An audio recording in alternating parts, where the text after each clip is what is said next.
Welcome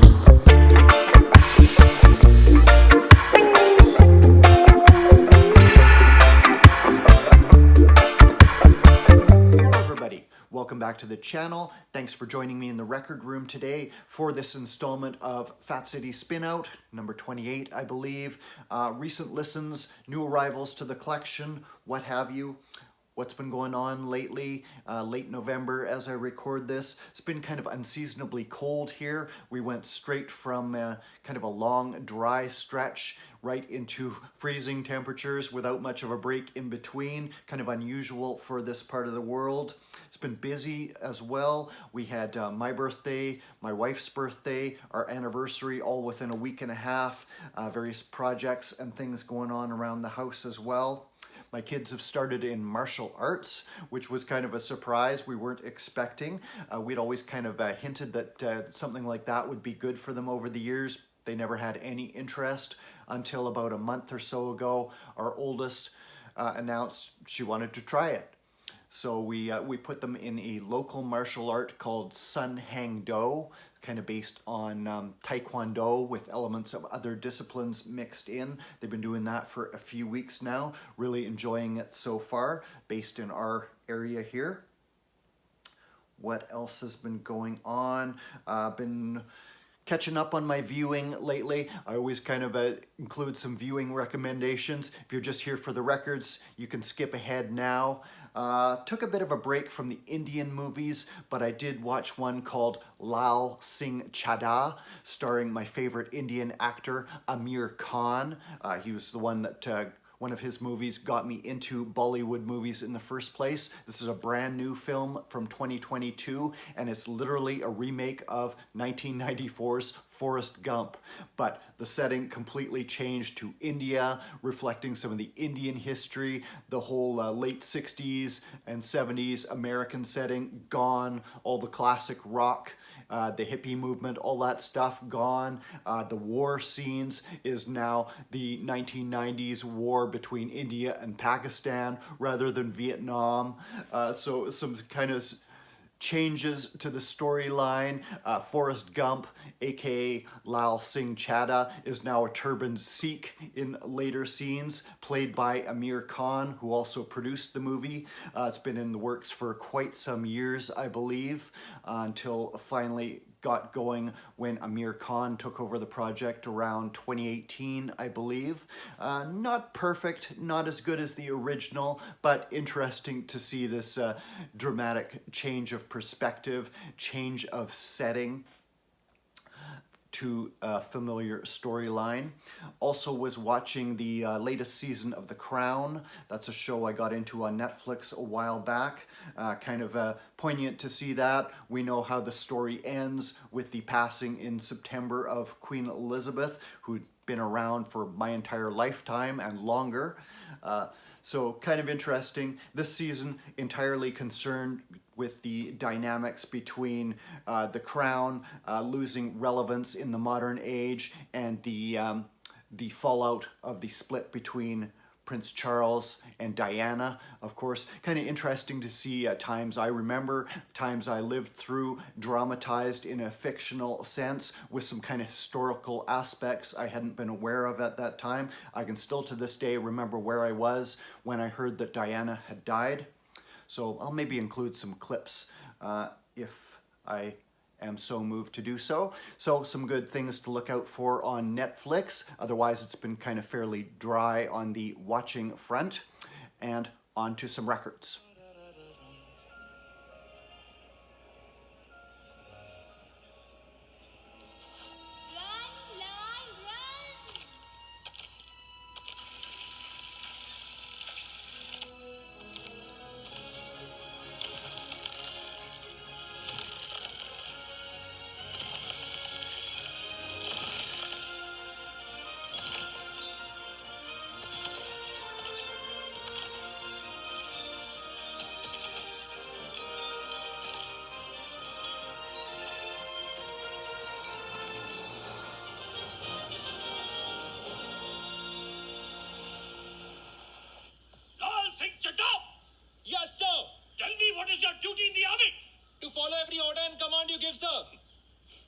Bloody hell!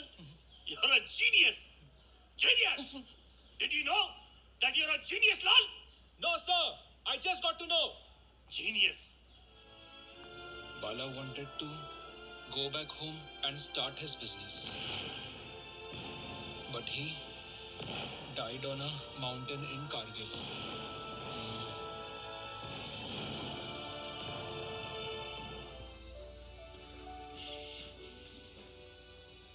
I'm not a smart man, but I know what love is all about. Reached the market, I thought, let me run till the city. Then after running across the city, I thought of running for a little longer. I kept running and went so far that I covered half the state of Punjab. Then I thought, okay, let me cover the other half also. I just didn't feel like stopping. So then, after that, I just went on. I kept running. Just kept running. You are Aman's father.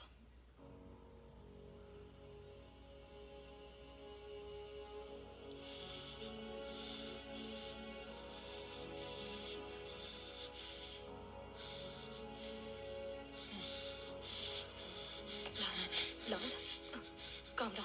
Lal, please calm down. Relax, Lal. You haven't done anything wrong, Lal. Lal, look at me. Look at me. It's all good now. Okay?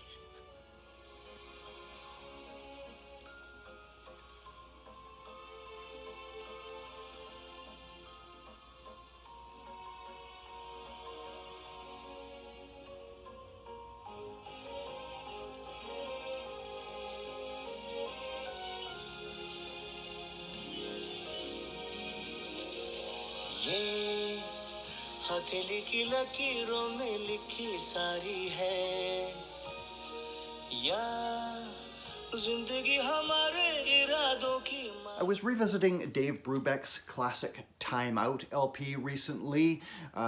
Originally recorded around 1959, initially not very well received until one song called Take 5 later on became an unexpected pop smash worldwide, was adapted into various genres of music over the years, including in Jamaica, where an instrumental version by Val Bennett was recorded. This copy, by the way, is a Colombian pressing, an as usual thrift find from a few years back. For some reason it has the label from side 2 on both sides. Dave Brubeck Isu Quarteto. Also have a 2i Columbia pressing. Can't quite remember where I found that one. The title refers to Brubeck experimenting with different time signatures beyond the standard 4/4 rhythm. I'm sure my friend James Griffiths, being a drummer, could explain it better. The song Take 5 in particular, with its very memorable sax riff and melody by Paul Desmond, who actually composed it, making it instantly recognizable, being done in a 5/4 rhythm. Elsewhere, the compositions were inspired by music the group heard abroad on their travels in India, Turkey, Blue Rondo a la Turk, fusing European classicism with Turkish rhythms that they heard. Strange Meadowlark having something of a folk air to it, as well as using rhythms of waltzes and more typical jazz motifs in the music. Some particularly crisp and martial and precise drumming from Tom Morello on here. Classic from Dave Brubeck and his group with their massive hit, career-defining hit, Take 5.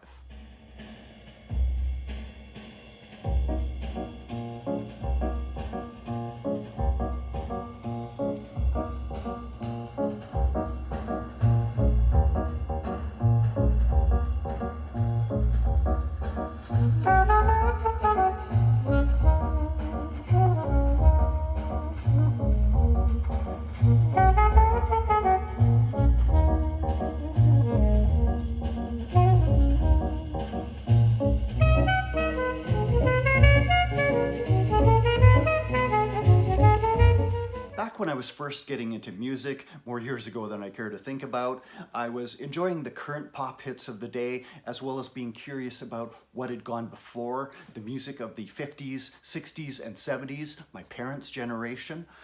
One band that spanned both eras and was relevant again with a run of new hits was the Moody Blues, a band whose solid run of commercial successes and progressive artistic bent somehow never seemed to gel into much critical acclaim. They still seem to have something of a stigma about them. I don't see people mentioning or talking about them too much. After a few years apart in the 1970s, they had regrouped with albums like Octave, which I have here on blue vinyl, and the follow-up Long Distance Voyager with its single Gemini Dream, that and Blue World off The Present. I thought those songs were so cool, spacey, dreamy, and sleek. Even have the 12-inch single of Blue World. Pretty sure I had those songs taped to cassette. The Moodies would enjoy new chart hits with songs like Your Wildest Dreams appearing on the Other Side of Life album in 1986.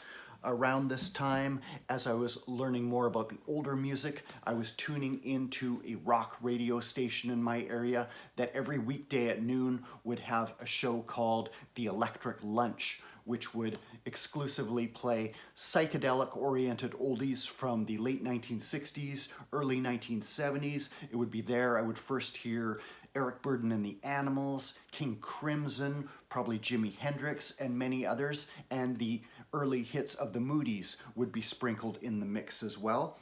They had first formed in Birmingham, England in the early 1960s, initially with a punchy kind of R&B inclination, and counted future member of Wings Denny Lane as an early member. They had their first #1 hit with Go Now, around 1965, cover of a US R&B hit, which in North America would give its title to their debut album, which was in the fashion of the time, was a repackaging, reshuffled track listing, and a new renamed version of their UK debut album, here on the red London label, Canadian pressing. However, the band was not able to come up with a second album, found themselves heavily in debt to the record label, Decca, which had developed a sound system called the Deerham sound system. They were looking to promote this sound to both classical and rock audiences, and came up with the idea of recording a rock version of Dvorak's New World Symphony, and they offered the Moodies the chance to perform this on record, by which the band would have its debt erased. In a bit of a sleight of hand, the band and their producer, Tony Clark, came up with a different alternative. They would perform original material with classical elements, and in 1967, just a few months after the release of Sgt. Pepper's Lonely Hearts Club, came up with Days of Future Past, a suite-like song cycle revolving around a concept of a single day in the life of an everyman, with a flowing classical orchestration and the band's dreamy and lyrical vocals and words, bookended by spoken word poetic pieces. And the album would become a massive classic hit, with hits like Nights in White Satin, originally written about white satin sheets that had been given to the writer by one of his girlfriends, as well as Tuesday Afternoon. But flowing, sweet-like, classically overtoned songs with those two more concise and succinct chart hit singles sandwiched in between. The album would become a classic. This copy on the Deerham label.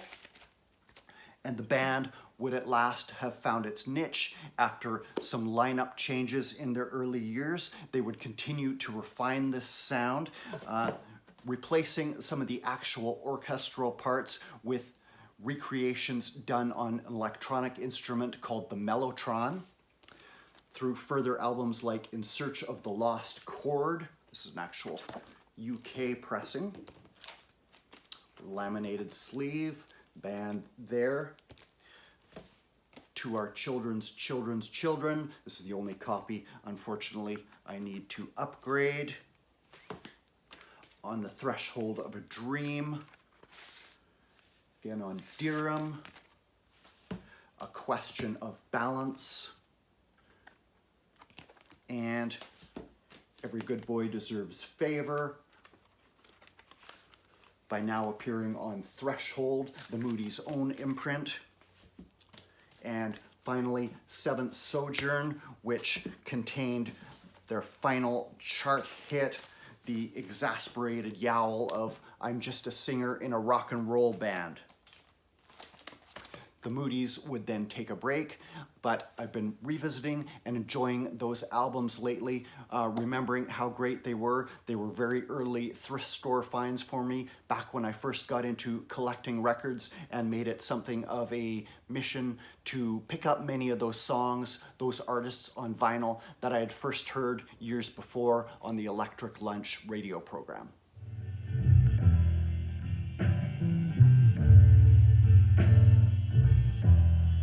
Nights in white satin,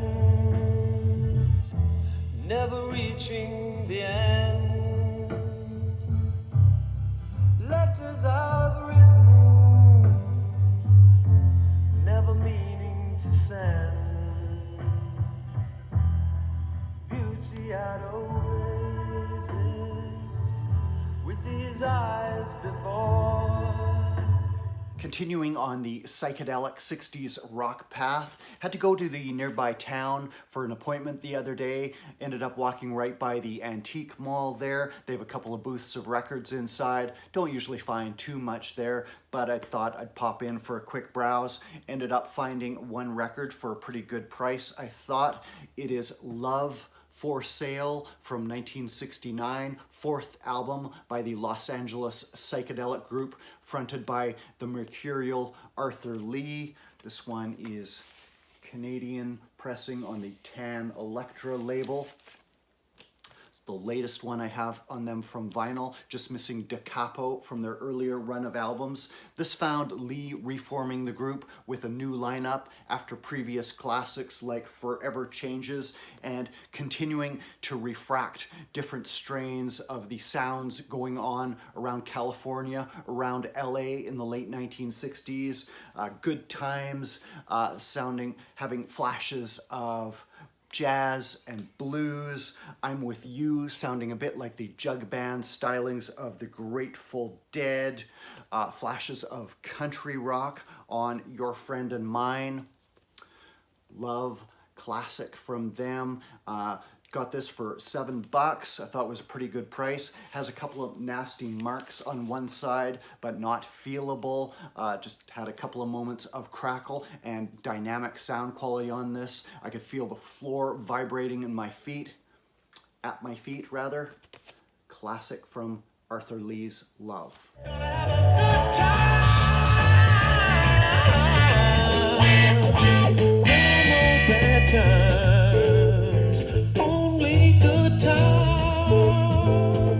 We're gonna dance some more, so stay out on the floor. We're gonna dance some more in a moment. I know that you're gonna have a good time. You're gonna have a good time.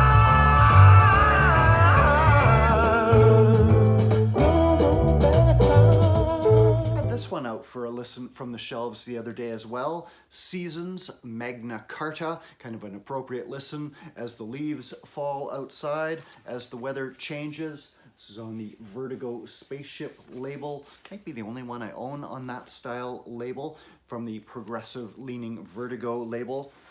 UK group, very folky, somewhat classical and progressive leaning with very Simon and Garfunkel-esque harmonies. The first side is taken up with the title track, which is a long suite on the changing of the seasons, kind of a metaphor for life and aging and death. Seasons by Magna Carta.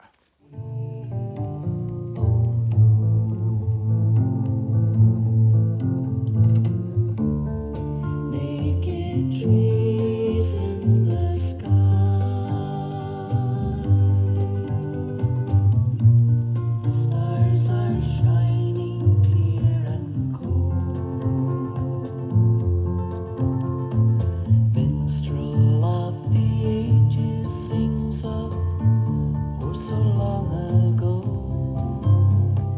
that should do it for today, guys. Thanks for joining me in the record room. This is probably the last spin out I'll get out for 2022. I should have another couple of reggae focused videos coming up before the end of the year. Stay tuned for those, and thanks for watching. Cheers.